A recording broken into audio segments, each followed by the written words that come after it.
Hello, hello. A very warm welcome to all our friends, viewers, stakeholders, fans of Africa Rise with Susan West. It is so wonderful to see you again. I know it's been quite a while.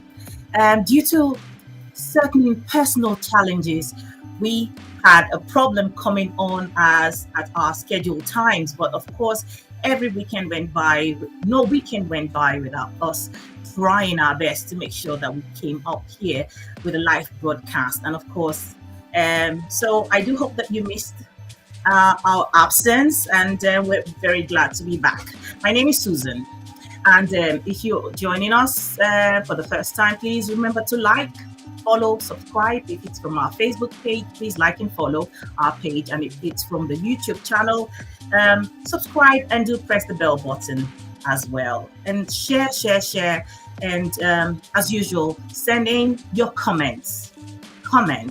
Today, I have no guests, but we're going to rub minds together. So as you join this broadcast, open your mind and your ears so that you can make contributions to the conversation, to the topic.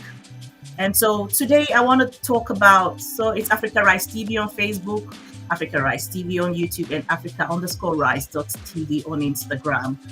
Please do follow us, like, and subscribe. So as you join us today, the topic of discussion is, of course, the negative sovereignty and the effects of coups in Africa. I have taken out time studying and just watching to see how things pan out with the coups that were beginning to, unfold, unravel right before our eyes on the African continent, in Mali, in Burkina Faso, and of course the failed one in Guinea-Bissau. And so I just want to give a little bit of what my thoughts are, the reasons why these African states are known to have coup attempts or coup d'etats that actually see the light of day. So just before we go into what our thoughts are and what we think about the situation, we need to first of all understand or give a definition to the word sovereignty and negative sovereignty, as we might call it. So basically, I don't want today's broadcast to be too long. So we'll just go straight into it. And there are many definitions to what sovereignty might be. And of course, it can be internal or external. But for the purpose of our broadcast today, we're going to be looking at the external factor of sovereignty, the aspects that affect the African states on the African continent. The sovereignty is a supreme authority within a territory, which is, of course, what most Western countries enjoy. Most Western countries enjoy absolute or exclusive sovereignty, which is not the case when it comes to African countries. So in political terms, sovereignty is a substantive term that is designating supreme legitimate authority over some polity. In international law, sovereignty is the exercise of power by a state. And of course, there is the de jure sovereignty. It is a French word referring to the legal rights to do so. The legal rights that the state has over its own borders and everything that concerns their country and their people. And of course, the sovereignty that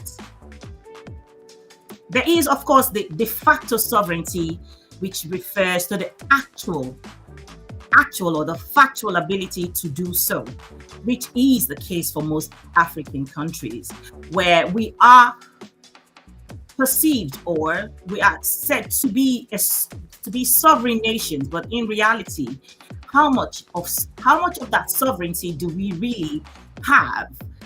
How much power do African nations have in governing their own affairs?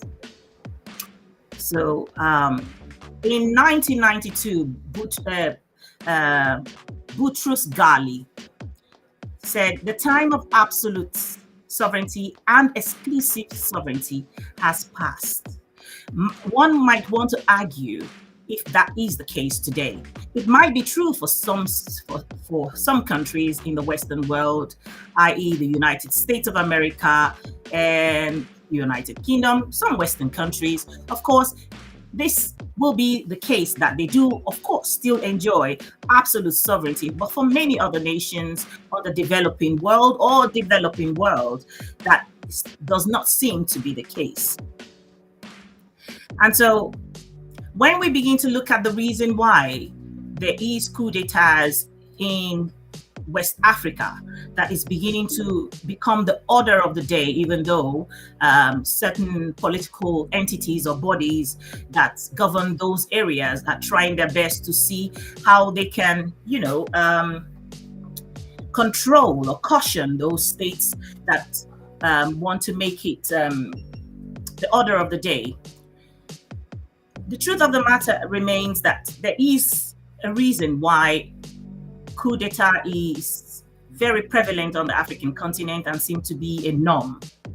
Since ever independence of from the colonial masters, it has been recorded that every decade there is a number of coups that seem to take place on the African continent, but research has shown that most of the coups that have been happening recently seem to always occur in Francophone Africa. And why is that so? Why is it so that Francophone Africa seem to suffer or experience more coups d'etats than Anglophone Africa?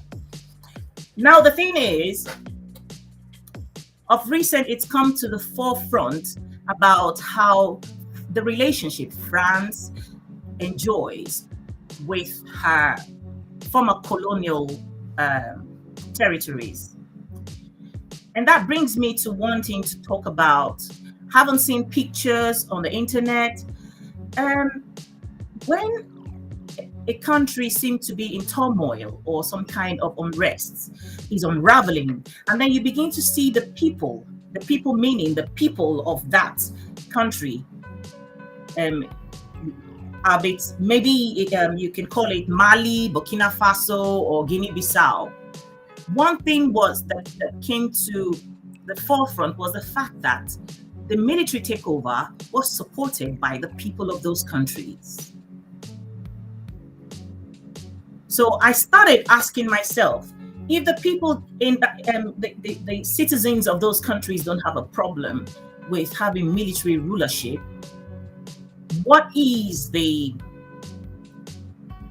on what moral grounds will anybody have in questioning why there is military leadership? First of all, Africa as a continent and the countries therein have grappled with the idea of democracy. Why? Because it was not homegrown. The idea of democracy was something that seems to work perfectly well in societies where it was practiced and then brought into Africa. But Africa seems to be struggling with a democracy that other Western countries seem to enjoy. And so when we begin to dig deep to understand why Francophone countries are the ones mostly affected by coup d'etats in their countries, you would begin to imagine Francophone countries are not the only ones suffering from poverty. They're not the only ones suffering from unrest. They're not the only ones suffering from inequality in the society. It affects even Anglophone countries.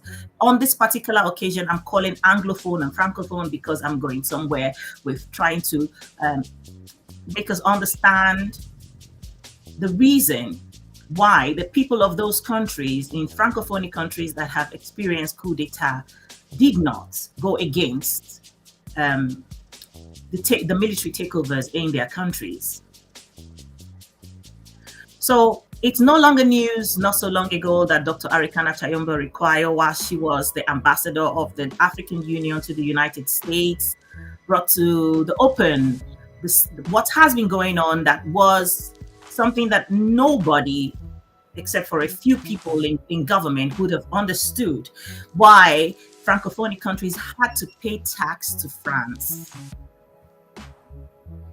Paying tax to France, taking their monies and putting in the Bank of France, and then to take that money back, you'll take it back at interest. You'll have to give your money to be kept in the bank, and then instead of it working the way it works in conventional banking, where because your money is kept in the bank, you gain interest from it. Instead, when you choose to take your money out back, you are made to pay a whole lot more for taking your money out of the Bank of France. This is something that French-speaking African countries have been subjugated to for a very, very long time.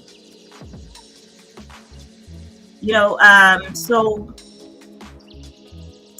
there was a statement in. Let me try to see if I can find that. There was a statement by the former president of France, Jacques Chirac. He made a statement that will make you understand the reason why France is always involved in the way things run in Francophone African states and will never let go. The reason is because, what is that? Just bear with me.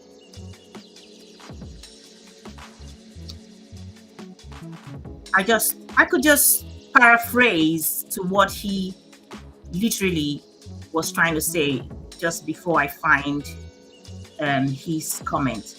Jacques Chirac said a while ago when he was president that France will not be able to survive without its African colonial countries. Basically, what Jacques Chirac was referring to is the fact that France will continue to latch on to the breast of Francophone Africa because France will never be able to survive on its own. What is that? Bear with me. I want to read exactly in his words, the way he put it. And you see, this parasitic relationship that France has had with African countries is the reason why we continue to suffer. France is not the only colonial power that came to Africa. However, the way France chooses to run its dealings with African nations that they once colonized is the reason for most of the unrest that we see on the African continent. They deal with the Francophone countries without regard, without respect.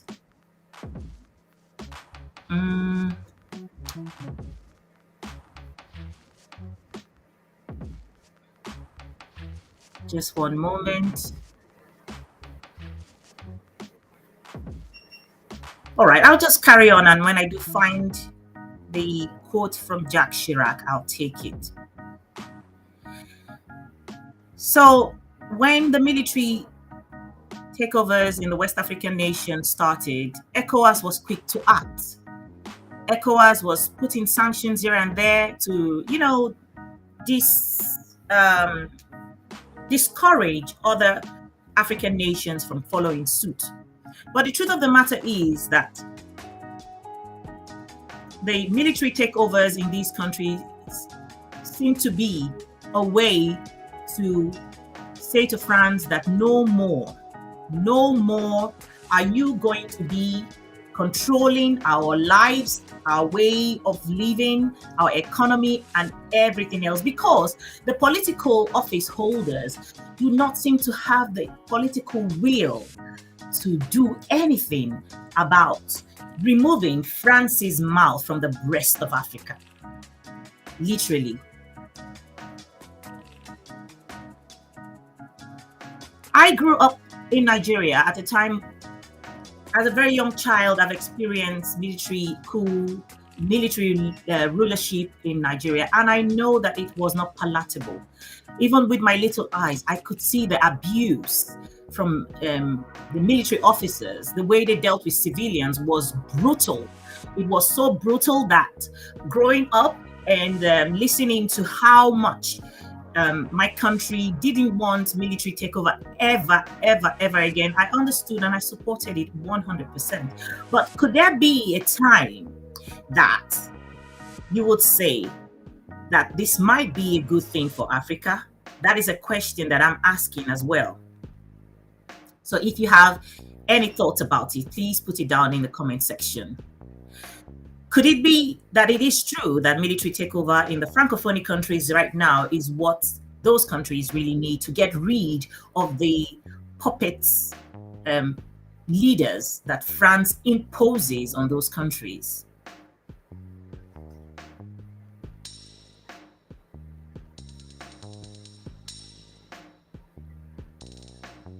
So I'm just going to take a short read from here.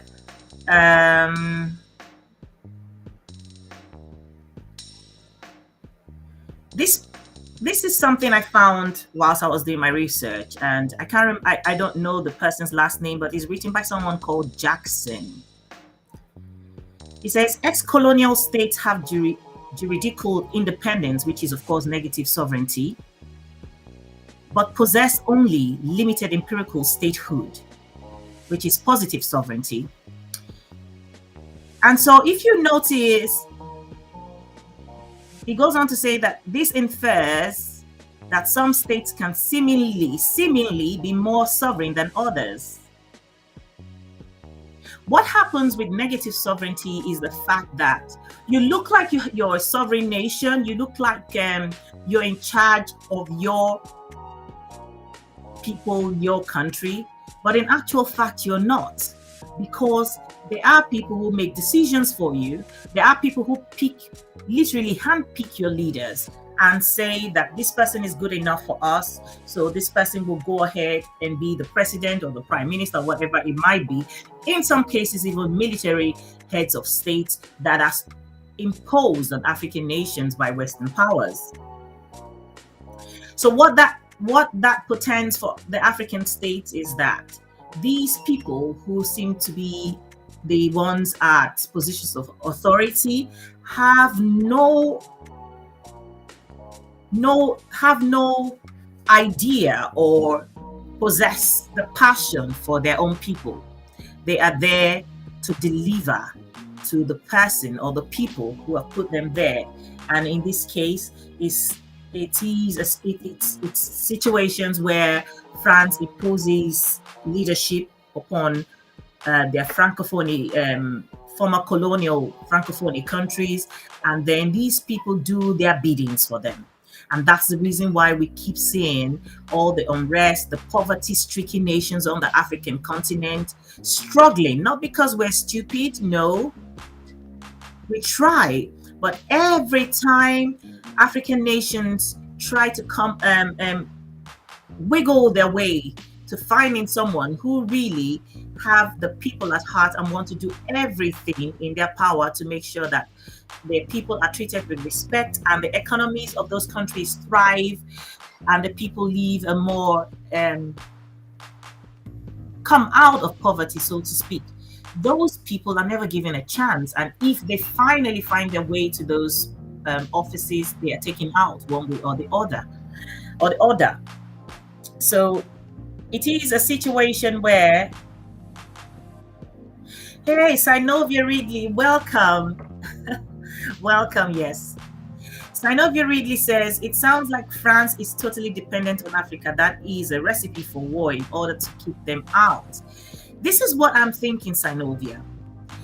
Could it be, though, that the military takeovers on the African continent in the Francophone countries might be a good thing, because it might be the recipe that those countries will need to have to be able to finally get France's mouth latching on the breast of Africa for survival.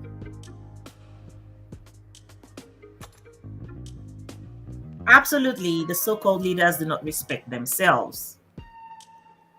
So there is hardly any country on the African continent that can boast of absolute or exclusive sovereignty.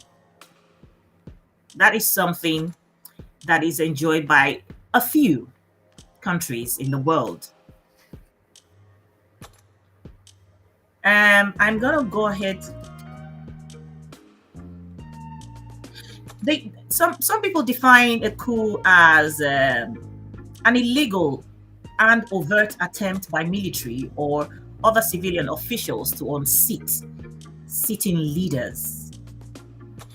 But if we remember a couple of years ago when Zimbabwe wanted to take Mugabe out of office, I remember watching, I was glued to my television, watching on the BBC how the news was carried and the energy that we could feel from the TV. I can imagine what kind of energy they felt in the rooms in the newsroom in the BBC here in London, and it was I couldn't help but observe how there was this climax, the breaking news, the climax that led up to, it was almost as though, when your your enemies are waiting to see you fall, and finally that day comes, and then they're waiting to see how it's going to pan out, and then suddenly it began to tone down and tone down and tone down, and there was an anticlimax to the point where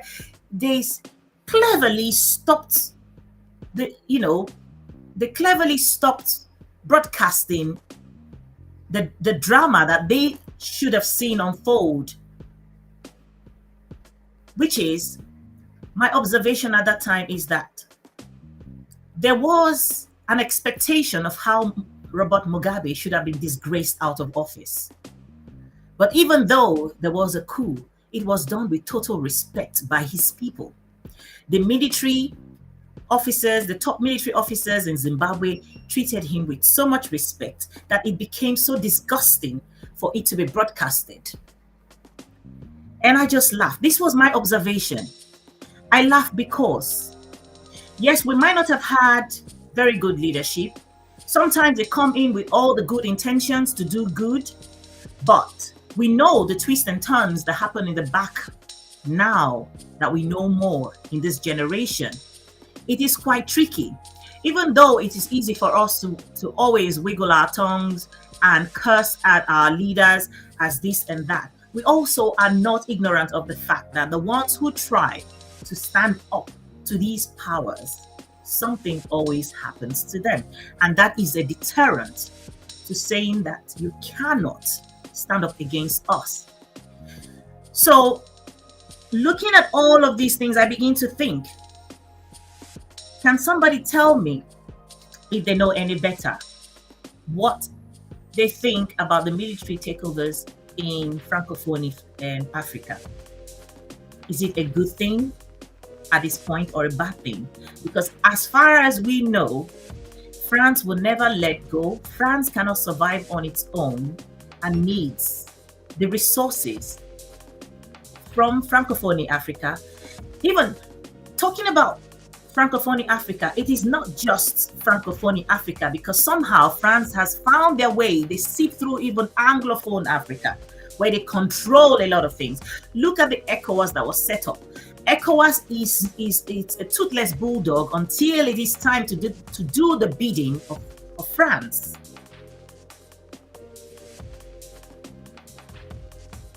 Sinovia Reedy says, yes, you are correct. So it leaves me to wonder that I do not want today's broadcast to go on for too long. It leads me to begin to think if perhaps it has been thought through that military takeover is the only solution to finally get African countries to the point where they need to be, to finally get the parasitic colonial powers that seem not to be able to stand on their own or will never be able to survive on their own until they bleed their former colonies dry. Where is that?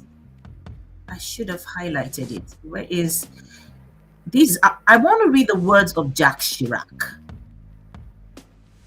so that you can understand this is not something I'm making up. It's something that is there for anyone to Jacques Chirac, where are you?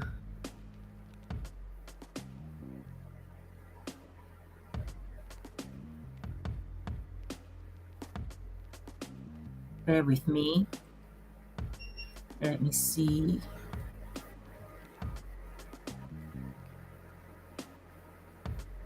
Well, just so that we don't go on for too long, you can go and Google these things and find out for yourself. WSR1.tv says military is the only solution, even though I'm beginning to suspect so. I do understand the concerns we have when it comes to military rule, because of course every other thing that we know that is practiced in democracy is thrown out of the window. They break protocols, they don't follow the rules as we know it. But if you look at the realities of the lives of the people on the African continent, even under the so-called democratic rule, you can hardly ever argue that it is any different from what you will be able to achieve or attain under a military rule, which is tyrannical leadership, autocratic leaders, and they choose what law to obey, to follow, and what when it serves them right. In my country, my home country, Nigeria, for instance, the current president, Muhammadu Buhari, will choose to honor even when the Supreme Court makes a declaration about certain issues, he decides which one to follow and which one not to follow. So tell me how that is different from what is attainable under military leadership. However, when the military is in charge, those countries that feel like they are the gods that must be obeyed will have very limited powers over the affairs of their former colonial territories.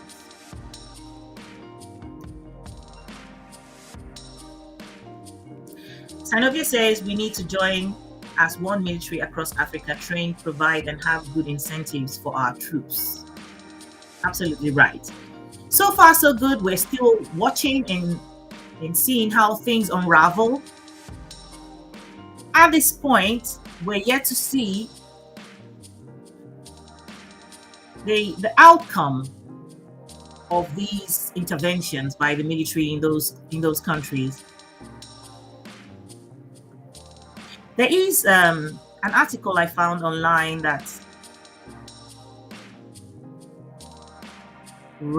I found Jacques Chirac.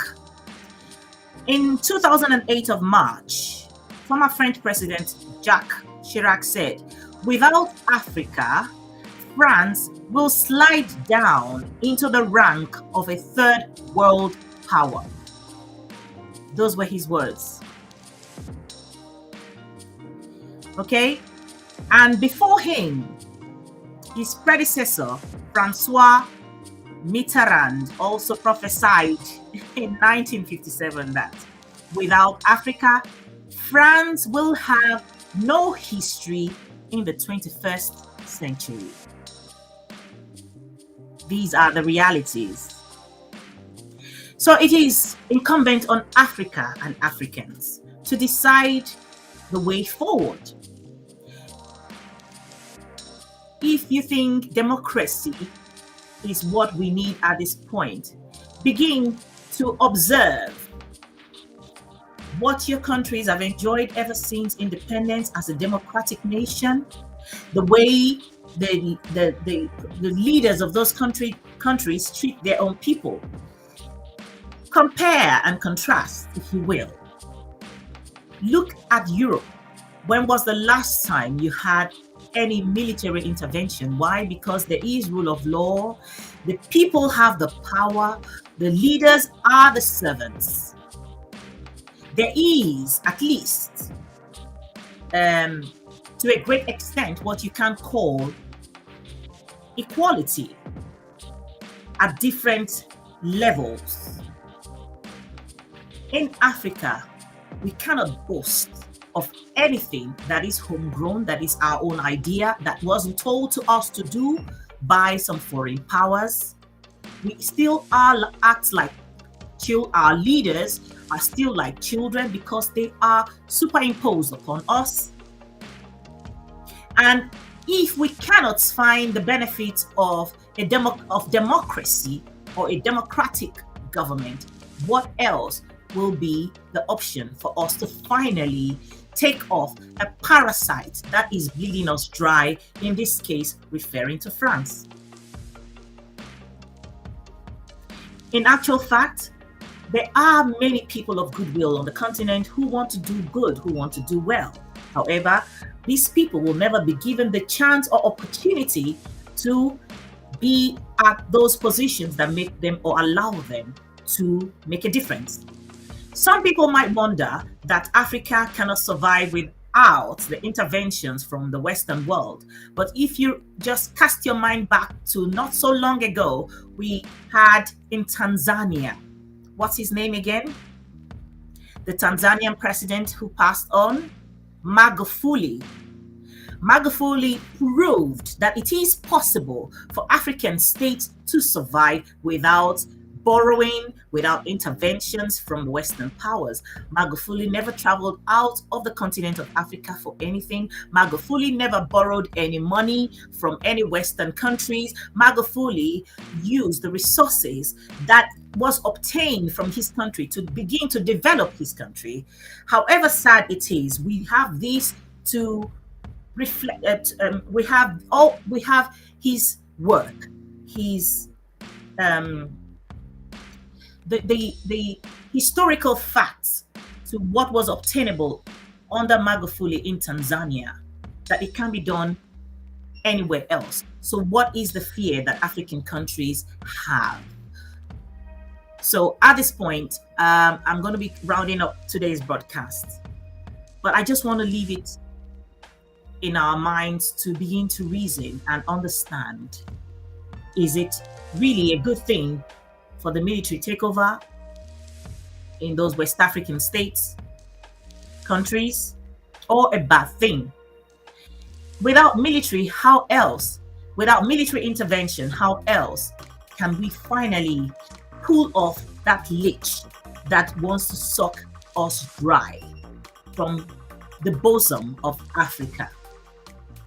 Okay, so that's something we should begin to think about, begin to understand, and begin to ask ourselves what moral grounds we have if we condemn the people of those, we condemn the military takeovers of those countries, if the people themselves that they govern seem to be okay with it because they know. And on that note, I just want to say thank you for joining us. We will try as much as possible to be as frequent as we can. Due to certain personal challenges, it has been difficult, but because this is something that we started to do out of passion, we will try everything in our power to make sure that we are able to continue what we started here. Okay, so thank you. If you haven't liked, followed, or subscribed to our channels, please do so. It's Africa Rise TV on YouTube, Africa Rise TV on Facebook, and Africa_Rise.tv on Instagram. And thank you all. I'll see you next weekend, God willing. Bye-bye.